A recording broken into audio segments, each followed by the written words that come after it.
अस्सलामुअलैकुम स्टूडेंट्स। आज हम लोग फ़िज़िक्स 10th में टॉपिक्स करने लगे हैं। Reflection of water waves, refraction of water waves and diffraction of water waves. Last time हमने रिपल टैंक को स्टडी किया था, तो रिपल टैंक में ही वाटर वेव्स जनरेट करते हैं और ये फिनोमिना जो है वो स्टडी करते हैं। सबसे पहले रिफ्लेक्शन के बारे में बात करेंगे। रिफ्लेक्शन आपको नज़र आ रहा है, ये मैंने एक ऑब्स्टेकल जो है वो पानी के रास्ते में, वेव फ्रंट्स के रास्ते में प्लेस कर दी है। ये मैंने एरो बनाया है और लिखा है इंसिडेंट रे, यानी कि इस लाइन के साथ में हमारे पास शुरू में लहरों की डायरेक्शन है, वेव्स की डायरेक्शन है। फिर हमने देखा सेंटर में मैंने लफ्ज़ लिखा है नॉर्मल। नॉर्मल 90 एंगल बनाता है ऑब्स्टेकल के साथ। फिर मैंने लिखा है एंगल रिफ्लेक्टेड रे, तो ये मेरे पास रिफ्लेक्टेड रे है। इंसिडेंट रे ऑफ वेव्स जो हैं, इंसिडेंट वेव्स जो हैं हमारे पास इस एंगल में जाके रिफ्लेक्ट हो जाती हैं। इस तरीके से एंगल ऑफ इंसिडेंस जो है वो एंगल ऑफ रिफ्लेक्शन के बराबर होता है। एंगल ऑफ इंसिडेंस का मतलब है angle found between the normal and incident ray. Angle of reflection का मतलब है angle found between the normal and reflected ray. तो ये हमने सीख लिया कि वाटर वेव्स जो हैं जब किसी वाटर बैरियर से टकराती हैं तो जितने एंगल पर स्ट्राइक करती हैं उतने ही एंगल पर रिफ्लेक्ट कर जाती हैं। इस फिनोमिना को हम कहते हैं रिफ्लेक्शन ऑफ वाटर वेव्स। ज़रा हम इसकी डेफिनेशंस देखेंगे। Here we are.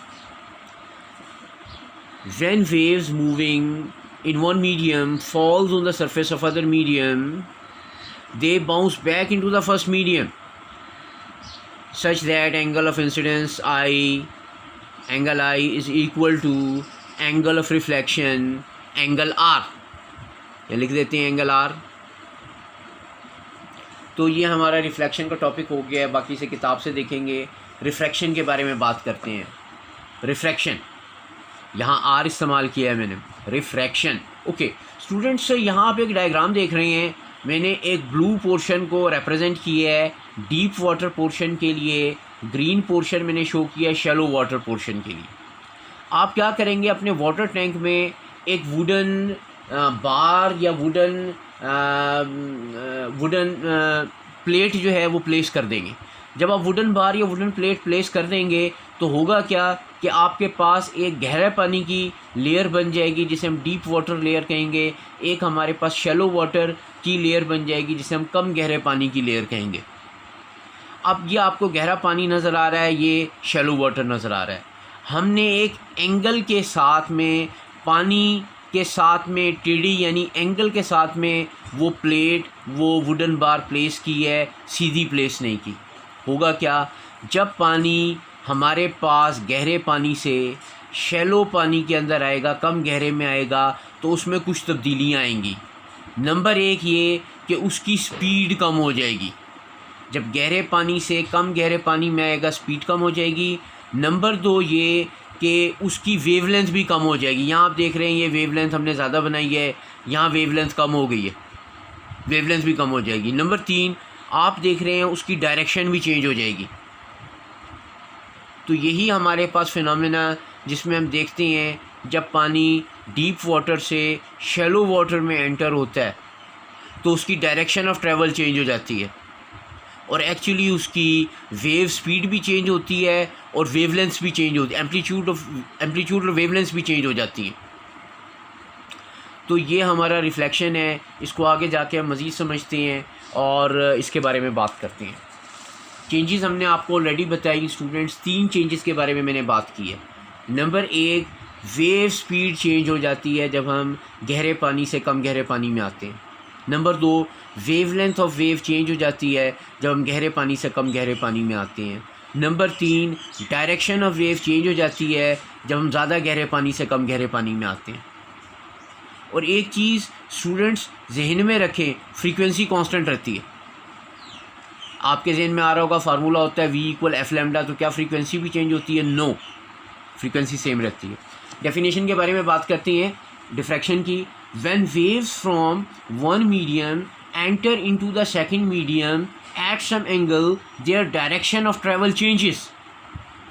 हम ऑलरेडी डिस्क्राइब कर चुके हैं कि उनकी डायरेक्शन ऑफ ट्रैवल चेंज हो जाती है. So that is about refraction. Now we will talk about diffraction. Students, ये आपको अगेन एक डायग्राम नज़र आ रही है. रिपल टैंक में ही हम मौजूद हैं. सबसे पहले हमने स्ट्रेट वेव्स प्रोड्यूस कर दी. इस मरतबा हमने दो ऑब्स्टेकल्स लगाई. ये आपके सामने ऑब्स्टेकल्स नज़र आ रही हैं हमारे पास. एक ये ऑब्स्टेकल है और एक ये ऑब्स्टेकल है.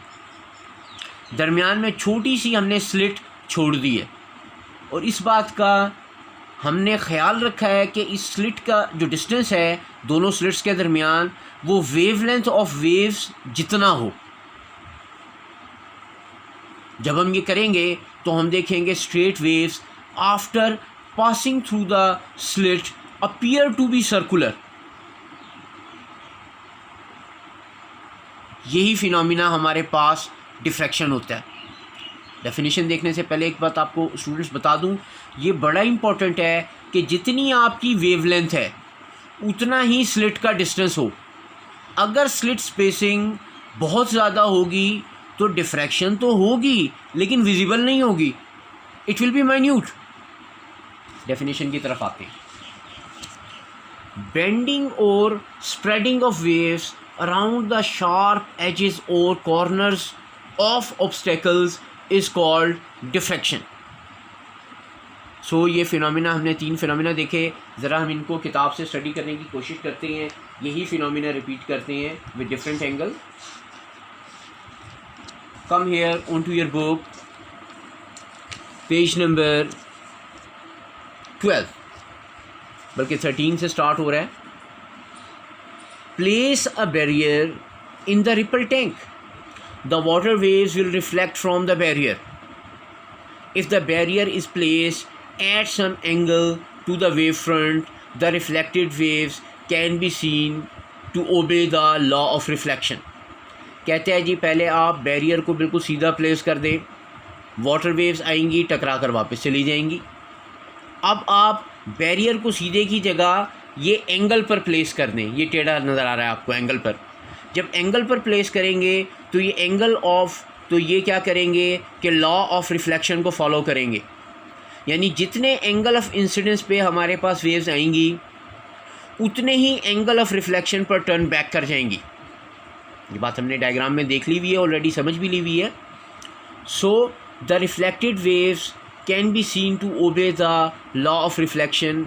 जो वाटर वेव्स हैं लॉ ऑफ रिफ्लेक्शन को फॉलो करेंगी, यानी कि the angle of incidence of the waves along the normal will be equal to the angle of reflection of the waves.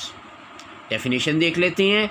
When waves moving in one medium fall on the surface of the other medium, they bounce back into the first medium such that the angle of incidence is equal to angle of reflection. आगे चलते हैं. Reflection का topic ख़त्म हो गया. Refraction के बारे में बात करते हैं. स्टूडेंट्स, आपको याद होगा अभी थोड़ी देर पहले मैंने आपको बताया रिफ्रैक्शन में 3 चीज़ें चेंज होती हैं. जब हम एक ज़्यादा गहरा पानी और एक कम गहरा पानी क्रिएट करेंगे, 3 चीज़ें चेंज होती हैं. नंबर 1 वेव स्पीड चेंज होती है. नंबर 2 वेवलेंथ आपकी चेंज होती है. नंबर 3 आपकी direction of travel of wave change होती है. तो यहाँ तीनों को बयान करते हैं और उसके बाद जो है हम इसकी डेफिनेशन देखते हैं. सबसे पहले स्पीड के बारे में बात कर रहा है. The speed of waves in water depends on the depth of the water. If a block is placed submerged in the ripple tank, the depth of the water in the tank will be shallower over the block than elsewhere. तो हमने पहली बात कर ली कि हमने एक block of would place कर दिया है. 2 लेयर्स बन गई हैं. एक ज़्यादा गहरा पानी है, एक कम गहरा पानी है. When water waves enter the region of the shallow water, then wavelength decreases. पहली चेंज के बारे में बात कर रहा है. वेवलेंथ कम हो जाएगी. But the frequency of the water waves remain the same in both parts of the water. And it is equal to the frequency of the vibrator. Frequency बेशक सेम रहेगी लेकिन चूंकि हमारे पास वेवलेंथ कम हो गई, फार्मूला होता है V = F लैम्डा, आपको याद होगा. तो अगर हमारे पास वेवलेंथ चेंज हो गई तो और कम हो गई, डिक्रीज़ हो गई, तो ऑटोमेटिकली वेलोसिटी वेव स्पीड कम हो जाएगी. समझ आ गया। नेक्स्ट बात देखते हैं। For the observation of the refraction of water waves we repeat the above experiment such that the boundary between the deep and shallow water is at some angle to the wavefronts. Now we will observe that in addition to the changes in the wavelength, the waves change their direction of propagation as well. अब दूसरी बात कर रहा है, आप इस diagram को देख लें। एक डायग्राम मैंने पहले आपको दिखाई थी ग्रीन और येलो लेयर्स बना के, तो उससे मिलती जुलती एक डायग्राम है। ये हमारे पास जो डार्क ब्लू रीजन नज़र आ रहा है, ये हमारे पास डीप वाटर को शो कर रहा है। यहाँ वेवलेंथ ज़्यादा है और डायरेक्शन देखें स्ट्रेट है। इसके बाद हमने देखा जो हमारा navy blue light blue portion है वो शैलो वाटर को रिप्रेजेंट कर रहा है। जैसे ही पानी जो है डीप वाटर से शैलो वाटर में आया है तो हम देख रहे हैं इसकी डायरेक्शन चेंज हो गई है। तो ये हमने अगली चेंज के बारे में बात कर ली। वेव स्पीड और वेव लेंथ को हम ऑलरेडी बता चुके हैं कि चेंज होती है, तो वेव डायरेक्शन भी चेंज होती है। आगे देखते हैं। Now we will observe that in addition to the change in the wave length the wave changes their direction of propagation as well. Note that the direction of the propagation is always normal to the wavefronts. This change of path of the water waves while passing from a region of deep water to that of the shallow water is called the refraction. तो ये हमने सीख लिया कि यही हमारे पास refraction होता है फिनोमिना। ज़रा इसकी डेफिनेशन के बारे में बात करेंगे। Come here. When a wave from one medium enter into the second medium at some angle, its direction of travel changes. तो ये हम सीख चुके हैं। हमने एक बैरियर प्लेस किया एट सम एंगल, तो हमारी डायरेक्शन जो है वो चेंज हो गई। फर्दर हम देखते हैं। Now we observe the phenomena of the diffraction. Diffraction के बारे में बात करते हैं। ये डायग्राम आप देखें, आपको याद आ रहा होगा मैंने आपको क्या समझाया था। ज़रा दोबारा चलते हैं बुक के ऊपर और बात करती हैं। Now we observe that phenomena of diffraction of the water waves generate straight waves in a ripple tank and place two obstacles in such a way that separation between them is equal to the wavelength of the water waves. तो हमने दो slits अपने पानी के बहने के रास्ते में प्लेस कर दी इस तरीके से कि जितनी हमारी वेवलेंथ थी वेव्स की उतना ही हमारे पास स्लिट सेपरेशन है। The waves will spread in every direction and changes into almost semicircular pattern. तो हम देखेंगे जैसे ही वेव स्लिट में से पास करेंगी वो अपीयर टू बी सर्कुलर हो जाएंगी, सेमी सर्कुलर हो जाएंगी। Diffraction of waves can only B observe clearly if the size of the obstacle is comparable with the wavelength of the wave. हमने समझाया था जितनी वेवलेंथ है वेव्स की उतना ही स्लिट सेपरेशन होना चाहिए, वरना हमारी डिफ्रैक्शन होगी तो सही, ऑब्वियस नहीं होगी। सो ये आप शक्ल देखें, एक और डायग्राम में आपको दिखाता हूँ। यहाँ आप देख रहे हैं स्लिट स्पेसिंग बहुत ज़्यादा है, वेवलेंथ छोटी है, स्लिट स्पेसिंग ज़्यादा है, तो डिफ्रैक्शन तो हो रही है लेकिन ये प्रॉपर सेमी सर्कुलर नहीं है, बल्कि ये सिर्फ ब्रेसेस की फॉर्म में आपको नज़र आ रही है। सो लास्ट लाइन रीड करते हैं। दिस फिगर जो भी हमने आपको दिखाई shows that diffraction of the waves while passing through a slit with the size larger than the wavelength of the waves only show a small diffraction. तो ये students हमारा टॉपिक हो गया है।